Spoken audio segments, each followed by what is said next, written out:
Hi friends, welcome to Vishnu agritech channel. వీడియోలో తెలుసుకోబోతుంది మనం YouTube channel start చేస్తే మనకి ఏం యూజ్ ఉంటుంది, దాని ద్వారా ఇతరులకు ఏం యూజ్ ఉంటుంది అనేటువంటి విషయాన్ని మనం వీడియోలో తెలుసుకోబోతున్నాం. సో అందుకనేసి ఈ వీడియోని పూర్తిగా చూడండి, మన ఛానల్ ని సబ్స్క్రైబ్ చేయండి. మీకు వీడియో నచ్చినట్లయితే లైక్ చేయండి, షేర్ చేయండి మీ ఫ్రెండ్స్ కి.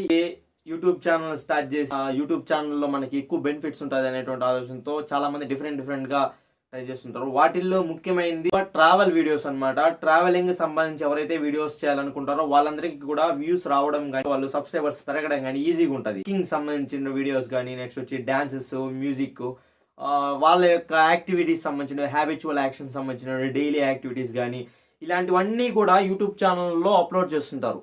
అంటే వాళ్ళు ఏమంటే ఇక్కడ యూట్యూబ్ ఛానల్ అనేది ఒక బేసిక్ ఛానల్ మాత్రమే. ఎవరైతే మనీ ఎర్న్ చేయాలనుకుంటారో యూట్యూబ్ ఛానల్లో మనీ ఎర్న్ చేయాలనుకునేటువంటి వాళ్ళకి ఈ ట్రావెలింగ్ వీడియోస్ కానీ, అదేవిధంగా న్యూ బాక్సెస్ ఓపెనింగ్ అనేసి ఇలాంటివి డిఫరెంట్ ఉండేవి చాలా యూస్ఫుల్గా ఉంటుంది.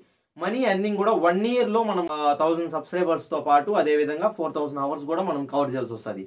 సో ఎవరైతే ఎడ్యుకేషన్ పరంగా ఛానల్ అనేది స్టార్ట్ చేస్తారో వాళ్ళకి చాలా ప్రాబ్లమేటిక్గా ఉంటుంది యూట్యూబ్ ఛానల్ అనేది. అదేవిధంగా ఎవరైతే ఎంటర్టైన్మెంట్ పరంగా కానీ, ఫన్నీ వీడియోస్ కానీ, లేదంటే టిక్ టాక్ వీడియోస్ కానీ అప్లోడ్ చేయడం ఛానల్లోకి, ఇలాంటివి చేసే వాళ్ళందరికీ కూడా యూట్యూబ్ ఛానల్ అనేది చాలా యూస్ఫుల్గా ఉంటుంది. వ్యూస్ అనేది కూడా ఈజీగా వాళ్ళు 1 year లో 4000 hours ఈజీగా క్రాస్ చేయగలరు. సో ఎందుకు చెప్తున్నామంటే మిగిలిన ఛానల్స్ ఇప్పుడు ఆల్రెడీ నాతో పాటు స్టార్ట్ చేసినటువంటి ఒక 10-15 మంది చేశారు నాతో పాటునే. వాళ్ళందరికీ కూడా ఆల్మోస్ట్ వాళ్ళు సబ్స్క్రైబర్స్ వచ్చినట్లయితే వ్యూస్ రావడం లేదు, వ్యూస్ వచ్చినట్లయితే సబ్స్క్రైబర్స్ రావడం లేదు. కారణం ఏమిటంటే ఇప్పుడు మనకి సబ్స్క్రైబర్ అనేటువంటి ఒక్క సబ్స్క్రైబర్ మనకి ఏ విధంగా మనకి వస్తారంటే, మనం తీసుకునేటువంటి కాన్సెప్ట్ బేసిక్ ఏదైతే ఉంటుందో ఛానల్, దాన్ని బేస్ చేసుకుని వాళ్ళు సబ్స్క్రైబ్ అనేది చేసుకుంటారు ఛానల్ని. ఇప్పుడు ఎడ్యుకేషన్ కావాలనుకునే వాళ్ళు ఉన్నట్టయితే ఎడ్యుకేషన్ ఛానల్ని సబ్స్క్రైబ్ చేసుకుంటారు. ఎక్కువ ఇప్పుడు ట్రావెలింగ్ పర్పస్, ట్రావెలింగ్ వీడియోస్ చూడాలనుకునే వాళ్ళు వాళ్ళకి వచ్చి కొంచెం రిలాక్స్ కోసం అనేసి ట్రావెలింగ్ వీడియోస్ చూస్తారు. అదేవిధంగా ఇంకా కామెడీ వీడియోస్ ఏమైనా చూడాలనుకున్నాడు వాళ్ళు కామెడీ ఛానల్ సబ్స్క్రైబ్ చేసుకుంటారు. మనము పర్టికులర్గా పలానా పర్టికులర్ గా ఒక సబ్స్క్రైబర్ మనకు వస్తున్నారంటే అనేది ఉంటది.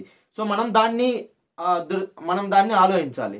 ఎప్పుడైతే ఎడ్యుకేషన్ పరంగా వచ్చేటువంటి వాళ్ళకి చాలా తక్కువ వ్యూస్ వస్తుంది. అదే విధంగా టీచింగ్ సైడ్ కానీ, నెక్స్ట్ వచ్చి ఎక్స్ప్లెనేషన్ కానీ, మోటివేషన్ సైడ్ కానీ ఇలాంటివన్నీ కూడా చాలా తక్కువ చూస్తారు.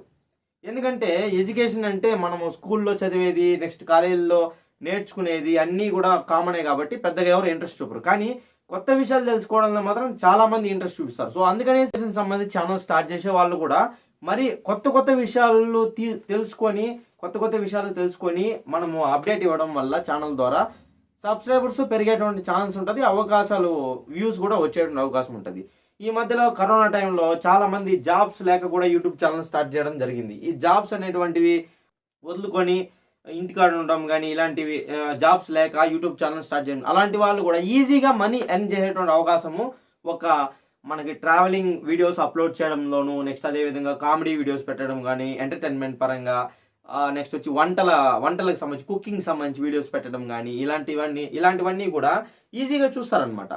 చూస్తారు, ఇంట్రెస్టింగ్ ఉంది కొద్దిగా అనేసి. ఈ ఎడ్యుకేషన్ ఛానల్కి వచ్చే కొద్దికి మనం ఎప్పుడు యూట్యూబర్స్కి చెప్పడం ఏమిటంటే, మీరు ఛానల్ స్టార్ట్ చేయాలంటే ఒకటి మీకు బెనిఫిట్ ఉండాలి, చూసేటువంటి సబ్స్క్రైబర్స్కు బెనిఫిట్ ఉండాలి. ఒకవేళ సబ్స్క్రైబర్స్ రాకపోయినా కూడా మీకు ఏదో విధంగా బెనిఫిట్ ఉండాలి. మనీ పరంగా నేను చెప్పేది మీ యొక్క స్కిల్స్ పరంగా కానీ, మీ యొక్క డెవలప్మెంట్ పరంగా కానీ, అదేవిధంగా మీరు చెప్పేటువంటి ఇన్ఫర్మేషన్ అనేది ఇతరులకి ఎంతవరకు యూజ్ అవుతుంది అనేటువంటి కాన్సెప్ట్ అనేది బేసిక్గా పెట్టుకునేసి యూట్యూబ్ ఛానల్ అనేది మనకి మినిమం 1000 సబ్స్క్రైబర్స్ 1 year లో, అదేవిధంగా 4000 hours క్రాస్ చేయాలి. అప్పుడు ఏం చేయాల్సింది వచ్చి 1 year లో కంప్లీట్ చేసినట్లయితే మనకి స్టార్ట్ అవుతుంది మనీ అనేది ఎర్నింగ్ అనేది కాన్సెప్ట్. మనీ ఎర్నింగ్ అనేది స్టార్ట్ అవుతుంది యూట్యూబ్ ఛానల్లో. లేదంటే మనము ఈ ఎడ్యుకేషన్ ఛానల్లో వచ్చేటువంటి వాళ్ళకి చాలా టైం తీసుకుంటుంది మనీ ఎర్నింగ్ కాన్సెప్ట్ అనేది. 4000 hours అంత ఈజీగా అనేది క్రాస్ చేయలేరు ఎవరు కూడా. ఎడ్యుకేషన్ పరంగా ఉండేటువంటి వాళ్ళకి చాలా లేట్ ప్రాసెస్ అనమాట. అలాంటి వాళ్ళకి ఇప్పుడు మనీ రాకపోయినా కూడా వాళ్ళ యొక్క స్కిల్స్ కానీ, వాళ్ళ యొక్క ఎడ్యుకేషన్ పరంగా ఏదైతే చేస్తున్నారో స్క్రీన్ రికార్డింగ్ కానీ, నెక్స్ట్ వచ్చి టీచింగ్ కానీ రియల్ లైఫ్లో యూజ్ చేస్తారనమాట. అంతేగాని మనకి యూట్యూబ్ ఛానల్ ఒకటే బేస్ అనేటువంటి ఆప్షన్ అనేది ఎక్కడ లేదు ఎడ్యుకేషన్ ఛానల్ పెట్టుకునేటువంటి వాళ్ళకి. సో అందుకనేసి మీకు తొందరగా మనీ ఎర్న్ చేయాలి, యూట్యూబ్ ఛానల్ అనుకుంటే ఎడ్యుకేషన్ వీడియోస్కి రాకండి. ఎవరు కూడా ఎడ్యుకేషన్ సైడ్ ఎవరు ఎడ్యుకేషన్ సైడ్ పెద్దగా ఆప్షన్ తీసుకోకండి. ఎందుకంటే తెలిసిందే కదా, మనకి ఎడ్యుకేషన్ పరంగా తీసుకున్నట్టయితే చాలా తగ్గిపోతుంది రేటింగ్ అన్నీ కూడా. మీరు చాలా రిస్క్లో పడదు. ఒకవేళ ఎడ్యుకేషన్ పరంగా వచ్చి మీ యొక్క స్కిల్స్ని మరొక స్టెప్ ముందుకి తీసుకెళ్లాలంటే యూట్యూబ్ ఛానల్ బేస్ కాకుండా అయితే అప్పుడు మీకు యూస్ఫుల్గా ఉంటుంది ఎడ్యుకేషన్ ఛానల్. అంతకు మించి అయితే ఏమీ లేదు. సో యూట్యూబ్ ఛానల్ స్టార్ట్ చేయాలనుకునేటువంటి వాళ్ళు ఈ ట్రావెలింగ్ వీడియోస్ కానీ, నెక్స్ట్ వచ్చి కుకింగ్ సంబంధించిన వీడియోస్ కానీ, ఎంటర్టైన్మెంట్ కానీ, కామెడీ కానీ, మ్యూజిక్ సంబంధించి కానీ, సింగింగ్ సంబంధించి కానీ, పాటలకు డ్యాన్సులు ఇలాంటివి, కిడ్స్కి సంబంధించిన వీడియోస్ కానీ, ఇలాంటివన్నీ కూడా మనము డైలీ యాక్టివిటీస్, హ్యాబిచువల్ యాక్టివిటీస్ ఏవైతే ఉంటాయో అవన్నీ కూడా చాలామంది వ్యూస్ పెరిగే దానికోసం అనేసి అప్లోడ్ చేస్తుంటారు. సో వాళ్ళందరికీ కూడా మన అవకాశం ఉంటుంది. సో కొత్త యూట్యూబర్స్ కోసం అనేసి ఈ వీడియో చేస్తున్నాను. Thank you for watching this video. Please share to all friends.